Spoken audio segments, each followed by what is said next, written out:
Bonjour, cette vidéo vous servira de guide pour présenter une demande de prêt étudiant pour l'année de prêt 2019-2020. Veuillez noter que la demande de prêt étudiant en français est disponible en version papier. La version en ligne est disponible en anglais seulement et cette vidéo vous servira de guide si vous choisissez de présenter une demande en ligne. Si vous rencontrez quelques difficultés que ce soit pendant le processus de demande, vous pouvez appeler notre centre de service aux étudiants au numéro qui est affiché à la fin de cette présentation. Le service en français est disponible. Pour commencer, rendez-vous au portail de l'étudiant intitulé Advanced Education Student Portal. L'adresse Internet de ce portail est donnée dans la description ci-dessous. Si c'est la première fois que vous présentez une demande de prêt étudiant, vous devez créer un compte sur le portail de l'étudiant. Une fois le compte confirmé, vous pouvez commencer le processus de demande. Dans le portail de l'étudiant, repérez le signet « Create Portal Account ». Vous trouverez un énoncé de sécurité que vous devriez lire avant de poursuivre. Assurez-vous d'utiliser un navigateur compatible avec notre formulaire de demande. Les navigateurs compatibles sont précisés dans l'énoncé de sécurité. Consignez les renseignements demandés par le portail, dont une adresse courriel, pour créer un nom d'usager. Assurez-vous d'utiliser une adresse courriel actuelle et active. Les résultats de votre demande seront affichés sur le portail dans le centre de messages de votre compte. Vous serez prévenu par courriel lorsque cette information sera disponible. Gardez à jour votre adresse courriel et surveillez l'arrivée d'un message à ce sujet. Ensuite, vous devrez choisir 3 questions de sécurité et leurs réponses. Je vais brouiller mes réponses, mais vous pouvez tout de même comprendre le processus. Puis, pour prouver que vous n'êtes pas un robot, donnez les réponses correspondant à l'image. Vous recevrez par courriel un mot de passe temporaire, donc, ici aussi, surveillez les messages que vous recevrez. Une fois reçu, copiez et collez ce mot de passe dans votre demande. Cliquez sur Login pour ouvrir une session et poursuivez en répondant à vos questions de sécurité. Maintenant, vous devez créer un nouveau mot de passe et le sécuriser. Pour cela, il doit se composer de 6 lettres, dont une majuscule, en plus d'un numéro et d'un caractère. Une fois le mot de passe soumis, vous serez dirigé vers l'énoncé de sécurité. Dans le coin supérieur gauche, cliquez sur « Apply for Student Loan » et l'on vous demandera de confirmer votre adresse courriel. Vous êtes maintenant dans le système d'aide financière aux étudiants. Lisez l'information qui s'y trouve et poursuivez. Pour remplir votre demande, cliquez sur « Create Full-Time Student Loan Application for 2019-20 ».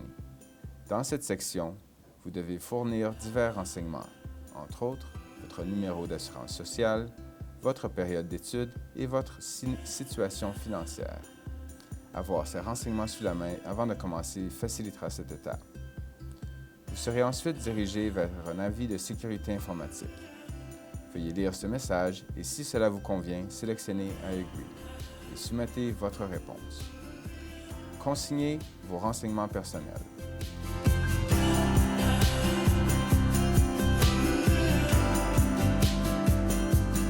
Dans cette section, vous devez inscrire votre adresse postale. Cliquez sur l'onglet indiquant « Enter Address ».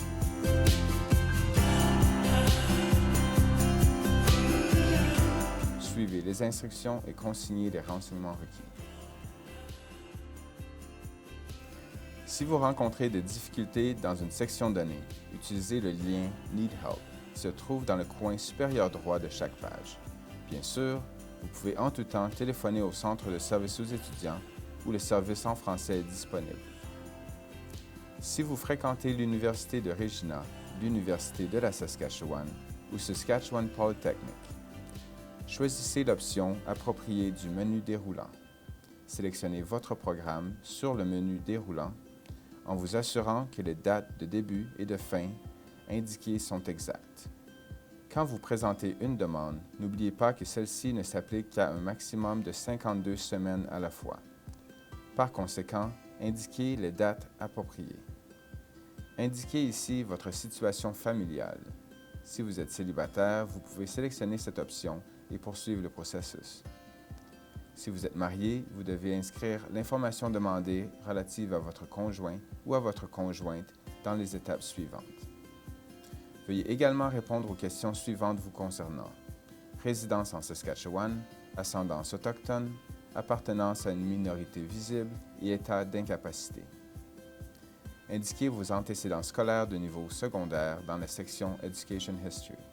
Vous devez ensuite remplir la section relative à votre revenu.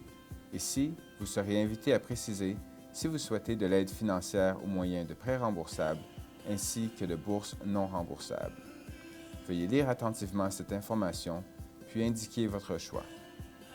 Voici la page des consentements intitulée Consent, Authorization and Agreements. Veuillez la lire attentivement et, si cela vous convient, sélectionnez Agree. À ce moment, vous avez encore l'option de réviser votre demande ou de la soumettre. Une fois soumise, vous n'aurez plus accès à votre demande. Il est important de noter que s'il s'agit de votre première demande de prêt étudiant ou s'il s'est écoulé plus de 2 ans depuis votre dernier prêt, vous devez imprimer et signer le formulaire Applicant Consents, Authorizations and Agreements Form, puis l'envoyer par la poste ou par télécopieur au Centre de services aux étudiants. Ce formulaire figure à la dernière page du formulaire de demande. Cette demande en ligne, étape par étape, se veut simple. Si vous avez besoin d'aide, n'hésitez pas à contacter le Centre de services aux étudiants. Merci de votre attention et bonne chance dans vos études.